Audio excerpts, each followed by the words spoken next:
O bolsonarismo é um projeto de poder e, como tal, ao ascender ao poder, faz-se de tudo, absolutamente tudo, para permanecer no poder, especialmente aparelhando as instituições de Estado e tomando as rédeas da democracia brasileira. Sejam bem-vindos e bem-vindas ao nosso canal, você está no Xadrez Político. É isso mesmo e sobre isso que eu quero conversar um pouquinho com vocês hoje. Observe, nós compartilhamos no vídeo anterior que o bolsonarismo constitui-se em um projeto de poder. Até aí a gente pode relevar, porque qualquer governo que chega ao poder tem como intenção primeira permanecer no poder. Mas o bolsonarismo é mais do que isso. Ele tem um projeto de poder a longo prazo, ele pensa ali em torno de 20 anos, e agora surge um nome novo, a depender, claro, se essa pessoa foi eleita governadora de São Paulo. Então, aquele candidato a governador que é bolsonarista, que é apoiado pelo atual governo, elegendo-se governador, ele chega à condição de suceder o atual presidente da República, caso este também seja eleito. Pois bem, eles estão numa situação que dependem fundamentalmente das urnas em outubro. Urnas que são seguras, auditáveis, que o nosso voto está ali e será legitimamente contabilizado. Então, constitui-se esse projeto de poder. Projeto, por sinal, que tem um tripé, esse tripé que constitui a base, o fundamento do bolsonarismo que está na governança, que são parte dos setores militares, parte dos evangélicos, sobretudo os fundamentalistas, que são hegemônicos, não são maioria, não são a totalidade, mas são, sim, hegemônicos.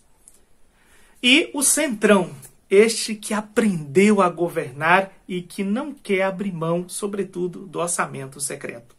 Então, este núcleo, eles têm uma certa homogeneidade, mas eles têm tanta diferença que a gente pode também falar de núcleos. Estes núcleos que constituem o bolsonarismo, eles têm, cada um a seu modo, um projeto de poder. Pois bem, parte desse projeto de poder só se torna possível à medida que o governo captura as instituições de Estado. Ou seja, que interfere nos outros poderes. É o caso, por exemplo, da ampla maioria que o governo tem no Congresso, e o tem graças ao orçamento secreto. É o caso, por exemplo, da tentativa constante de interferência no Supremo Tribunal Federal. Então, essa dominação, esse poder que o governo quer manter e quer se manter no poder, ele passa pela captura das instituições de Estado. Perceba bem, seriam órgãos de inteligência, de fiscalização, de controle, as forças de segurança, uma mídia favorável. Tudo isso passa por esse mesmo aspecto do aparelhamento do Estado brasileiro. E o que os autores e pesquisadores têm nos dito é que estes governos populistas de direita, ou estes governos nacionais populistas, eles conseguem corroer a democracia por dentro porque utilizam-se das prerrogativas da própria democracia para subjugá-la. É o caso, por exemplo, daquelas funções que são tão importantes no Estado democrático de direito, que são a Procuradoria-Geral da República e a Vice-Procuradoria, o Ministério da Justiça e a Polícia Federal. Então, estar aparelhando essas instituições ou colocá-las sob o seu domínio faz parte desse projeto de poder. Eu não estou aqui dizendo que todos os procuradores, todo o Ministério da Justiça, toda a Polícia Federal endossa ou aprova esse discurso, essa ação do governo. Ao contrário. Os sinais são de que há uma forte resistência dentro dessas instituições ao bolsonarismo. E nós veremos isso já já. Então, segundo alguns juristas, o PGR se comporta como alguém que blinda o presidente da República, que o torna imune diante de tantos indícios de crime e de corrupção. E há uma negociação em curso, segundo fomos informados na grande mídia, que a vice-procuradora pensa em assumir a Procuradoria-Geral da República e o procurador ser conduzido ao Supremo Tribunal Federal. Como que uma dívida de gratidão ou um pagamento pelos serviços prestados. Em se confirmando isso, em sendo isso verdade, isso é vergonhoso para a República Brasileira. Mas há também os casos do ministro da Justiça, que, segundo o presidente, ele precisa ser informado de tudo que acontece ali e também dentro da Polícia Federal. Nos lembremos daquela fatídica reunião que veio a público do presidente com seus ministros, em que ele diz que deveria interferir mesmo para proteger os seus familiares e seus amigos. Mas bem, isso não é ponto passivo, porque essas instituições reagem. E eu dou aqui um exemplo, que é o caso da Polícia Federal, que é uma instituição importantíssima, que precisa ser cada vez mais respeitadas e valorizadas e estar ali nos limites da Constituição. Então observe, 3 notícias para nos dar essa ideia. Primeiro, a Polícia Federal suspeita que houve um vazamento de informação na operação que traria ali os bolsonaristas Zé Trovão e Sérgio Reis ao depoimento.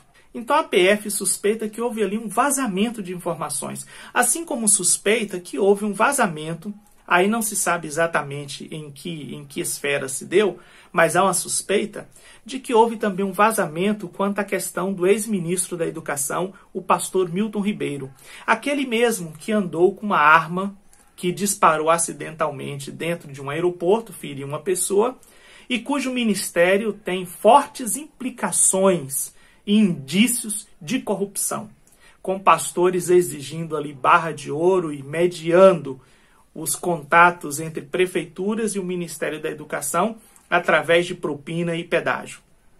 Então, a PF suspeita que houve, nestes casos, vazamento de informação e interferência por parte de outros poderes da República. Segundo, a PF alertou o Congresso Nacional sobre os riscos da política governamental pró-armas. Segundo a própria PF, em relatório enviado ao Congresso, isso é um risco para as próprias forças de segurança e, diríamos mais, um risco para a população.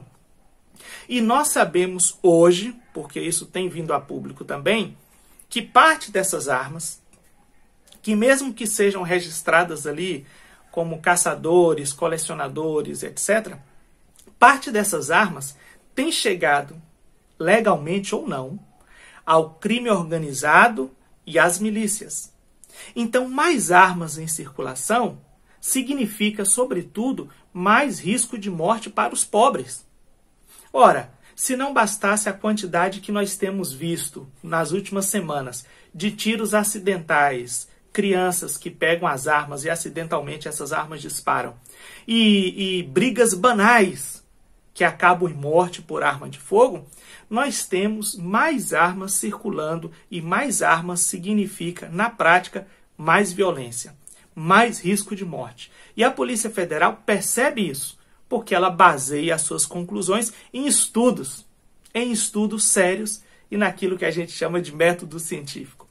Terceiro aspecto, a Polícia Federal diz ao Supremo Tribunal Federal que o presidente da República cometeu incitação ao crime quando associou a vacina da Covid à AIDS. Veja, essa notícia é de ontem, dia 17 de agosto. Então a PF está atenta, está cumprindo e precisa cumprir com máximo rigor, máximo zelo, o seu papel constitucional. Mas ela só pode fazer isso se ela tiver autonomia para agir.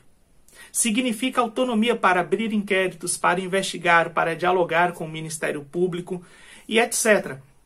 Então, isso é necessário e isso pode, de fato, nos colocar dentro daquele aspecto que é tão importante hoje, que é as funções constitucionais de cada poder, de cada organismo, organização de cada parte dentro do Estado, dentro da própria burocracia do Estado.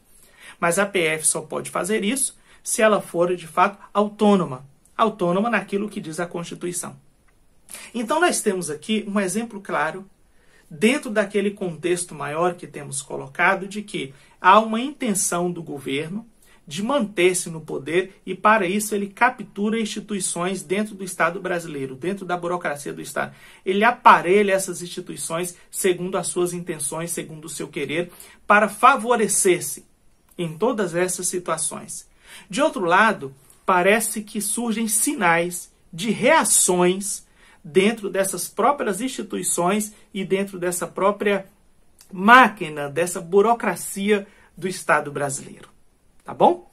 Nós ficamos até aqui, temos um momento importantíssimo agora em outubro, que é decidir se nós queremos instituições fortes, autônomas, ou se nós queremos este governo que aí está, que tem nos trazido a essa condição de miséria social, política e econômica. Ficamos por aqui, mais tarde a gente está de volta.